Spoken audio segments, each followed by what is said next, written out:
Sayadaw has been explaining Viriya, effort, which is the fourth factor of Badani Yanga, for about 1 week already. Because effort is very important in the practice. In order to be able to practice respectfully, meticulously, one needs effort stage by stage. By having arada viriya, by having diligent effort, sati, samadhi and panya, mindfulness, concentration and wisdom will automatically be fulfilled. Especially sati, mindfulness, will become strengthened by exerting effort in the practice. As much the effort is high, the better the quality of mindfulness. And Sayadaw explained using examples in accordance with the text, and yogis have understood by now. In the beginning of the retreat, Sayadaw was explaining the Bhikkhu Sutta from Samyutta Nikaya, which is the third sutta of the Satipatthana Samyutta. At one time, one Bhikkhu approached the Buddha, paid respect, and requested the Buddha with much respect. And when the Bhikkhu requested the Buddha to teach, he also mentioned the duty that he would do, as well as his aim and objective of the practice. And it is very noteworthy, and the Bhikkhu is a good example, as he had good aim and objective in the practice. And the Bhikkhu requested the Buddha to teach concisely, and Buddha, after listening to the teaching of the Buddha, the monk has the aim and objective to practice without companionship of person or being. So the Bhikkhu has the aim and objective to stay alone in seclusion, away from the companionship of person, being, as well as the companionship of the deformants, and to refrain from things that are not beneficial, and to perform things that are beneficial, and to have sustained mindfulness. In order to develop good quality mindfulness, one needs to have ardent effort in the practice. And the Bhikkhu had the determination to practice with ardent effort. And also, the Bhikkhu aimed for the true peace. And the Bhikkhu aimed for the true cessation, which is totally free from all suffering. So in this way, the Bhikkhu had firm determination, and the Bhikkhu had good aim and objective to practice. And the Bhikkhu explained the 5 factors of his aim and objective. When coming for practice, one should aim for the kind of happiness that excels many times than the sensual happiness.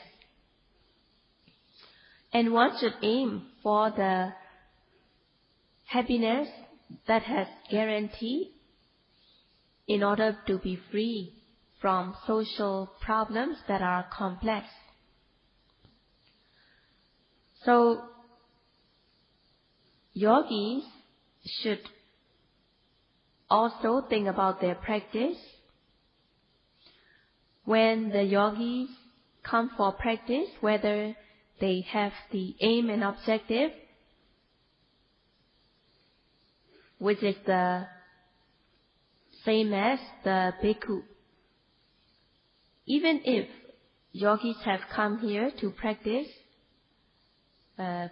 without the aim and objective like the bhikkhu, but while they are here, it is the responsibility of the yogi to practice diligently. So it is the duty of the yogi to practice diligently, and yogis should understand very well that their duty is to practice respectfully, meticulously. When coming for practice, one should be free from companionship. One may have a companion normally, but when coming for practice, one should be free from companionship during the intensive practice. And yogis should avoid talking to each other. They should avoid conversations between fellow yogis which are not important. And apart from having discussion with the teacher, yogis should not be talking with others. One should be free from the companionship. And also, one should be free from companionship of defilements. Eko vihareya, the bhikkhu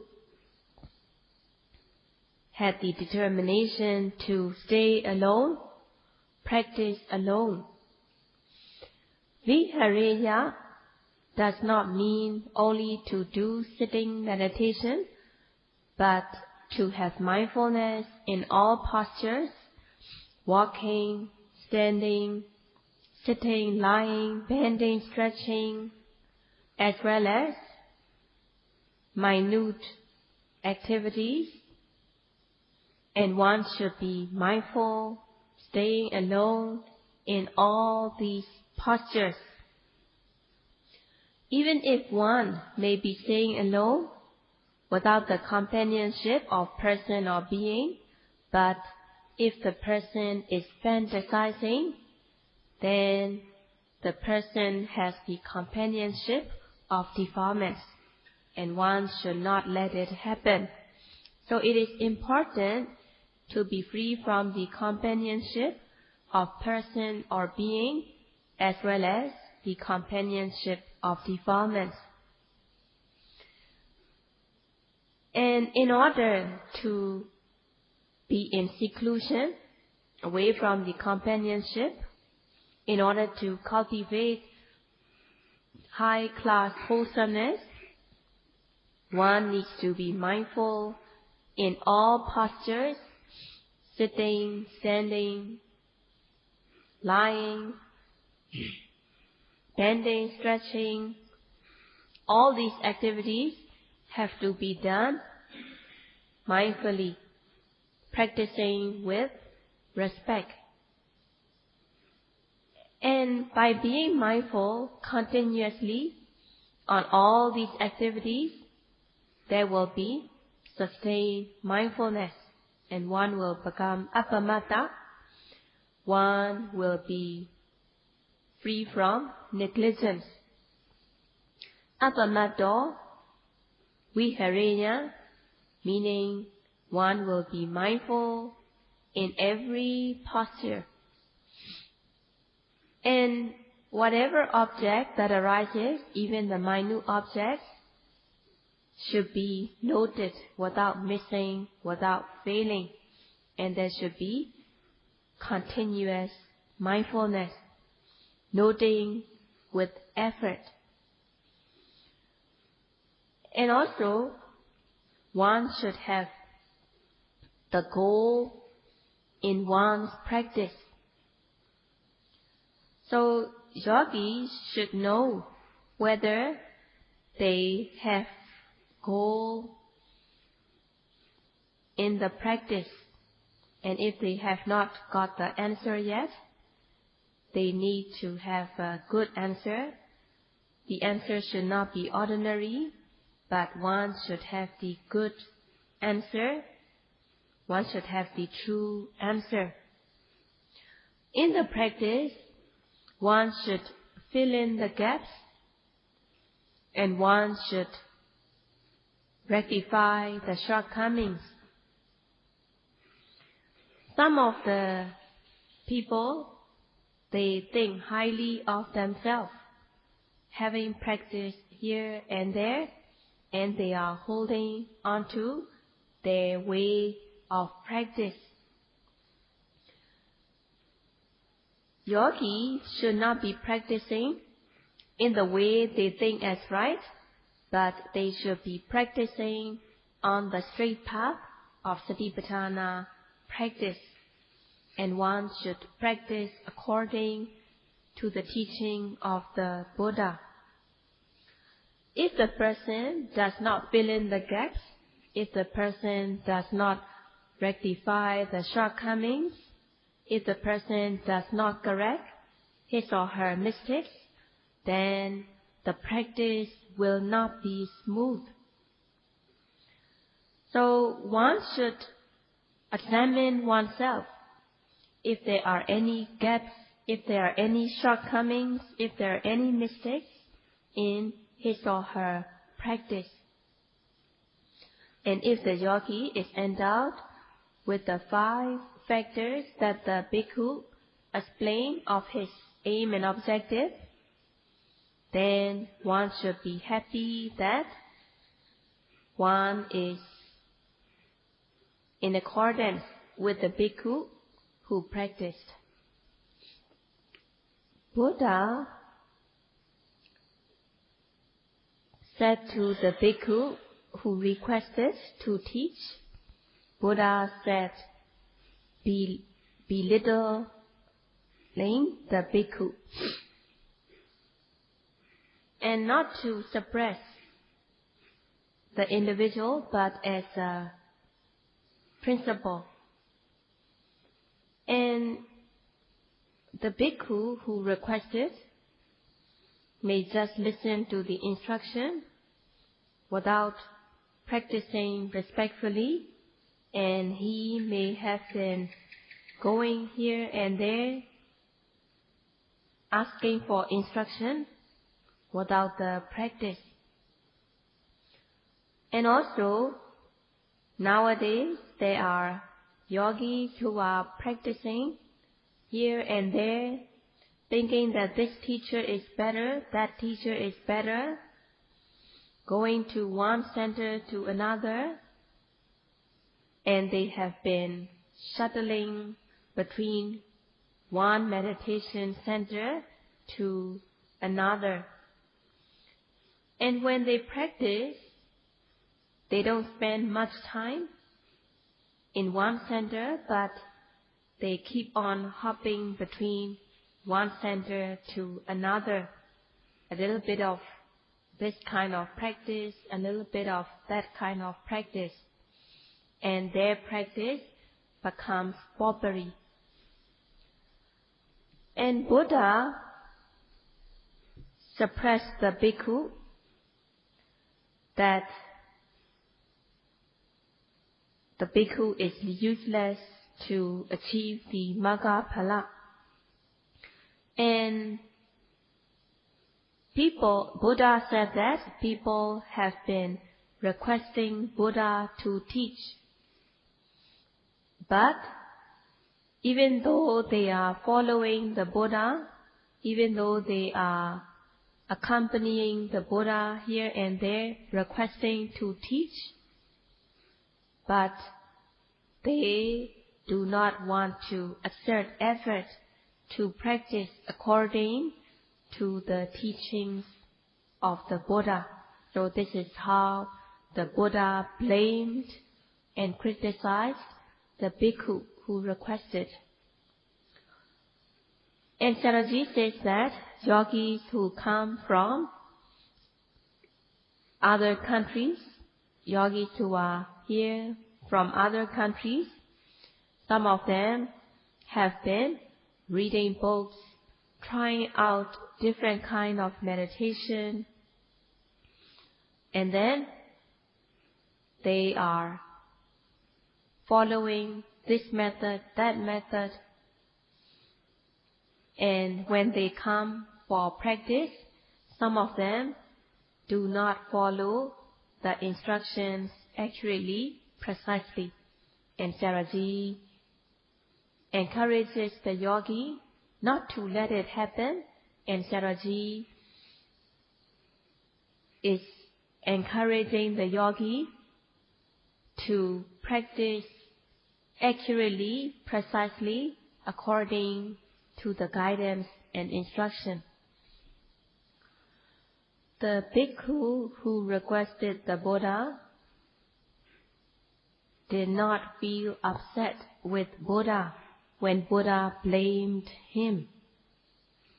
So he had this good intention that whatever the Buddha said was for him. So the bhikkhu was a good example, accepting what the Buddha said without being upset with the Buddha. And the bhikkhu continued to request the Buddha to teach. The Buddha, who had eradicated all the defilements, the bhikkhu also mentioned the virtue of the Buddha, saying that the Buddha, the noble Buddha who has eradicated all the defilements, please teach me the correct method. And the Buddha, who only say the kind of speech that is beneficial and truthful, please teach me, please continue to teach me, giving guidance and instructions that are beneficial and truthful.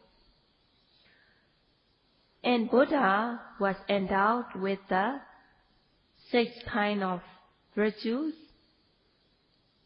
having eradicated all the defilements that have been following throughout the round of existences.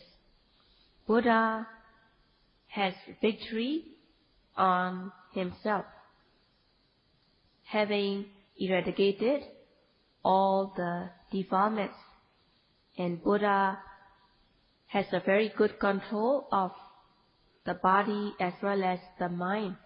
So Buddha was the true governor who governs himself through body and speech, having removed all the defilements. Having removed all the defilements, Buddha was totally honest and sincere, and endowed with the virtue yasa, as Buddha was endowed with followers as well as the good news about his virtues. And also there is punya. Buddha was endowed with the merits, siri, Buddha was good looking in every way. There is no part of the body or whatsoever that is not good looking. So Buddha was good looking in every way,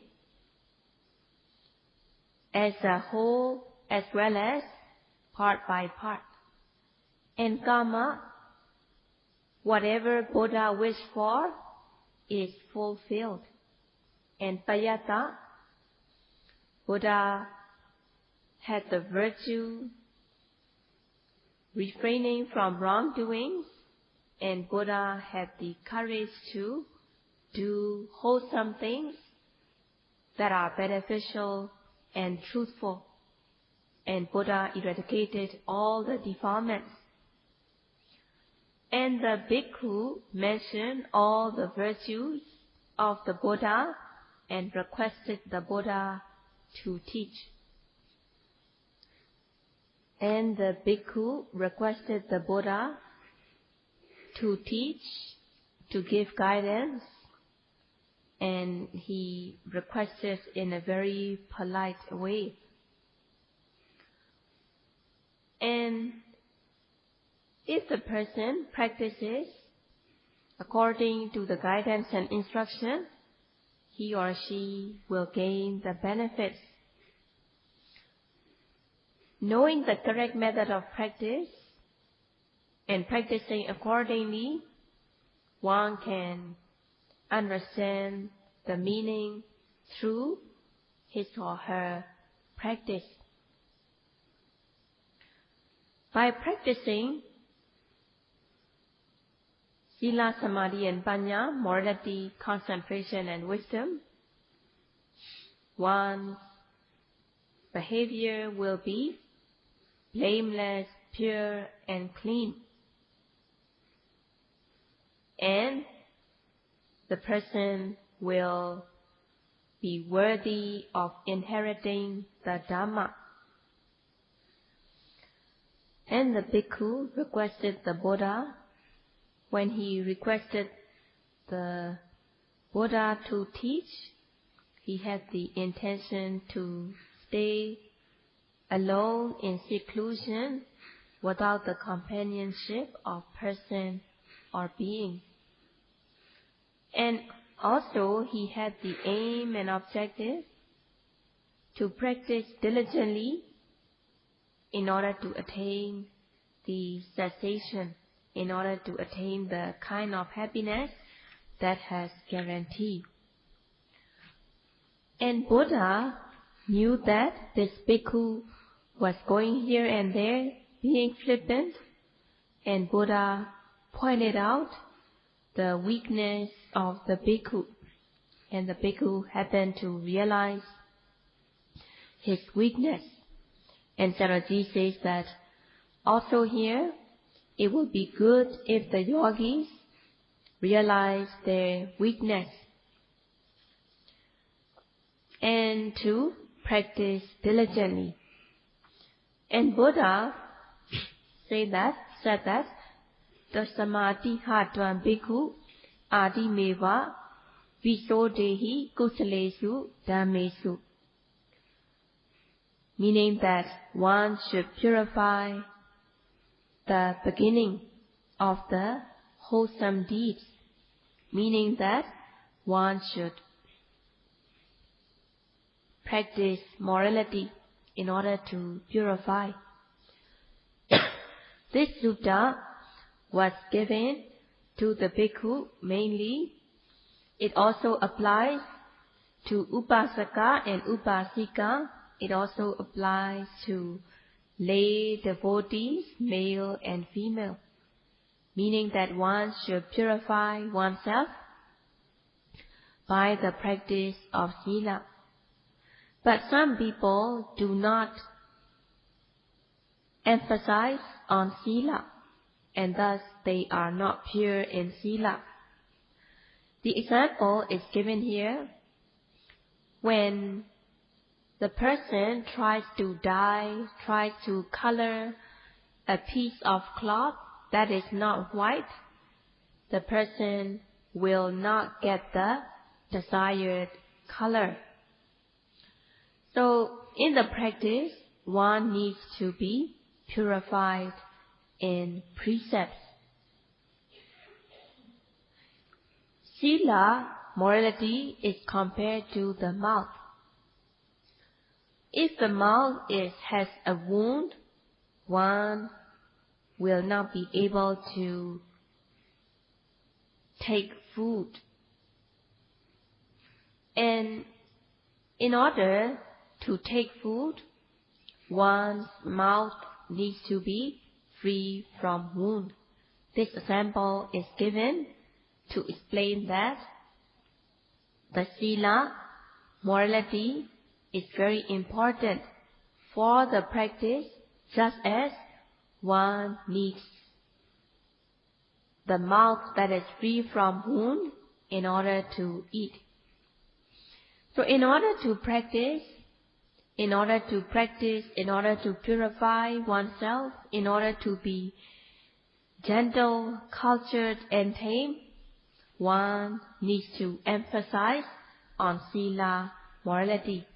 And yogis should also examine their sila in order to purify themselves. In practicing wholesomeness, that is blameless, pure, clean, and gentle, one needs to purify the beginning.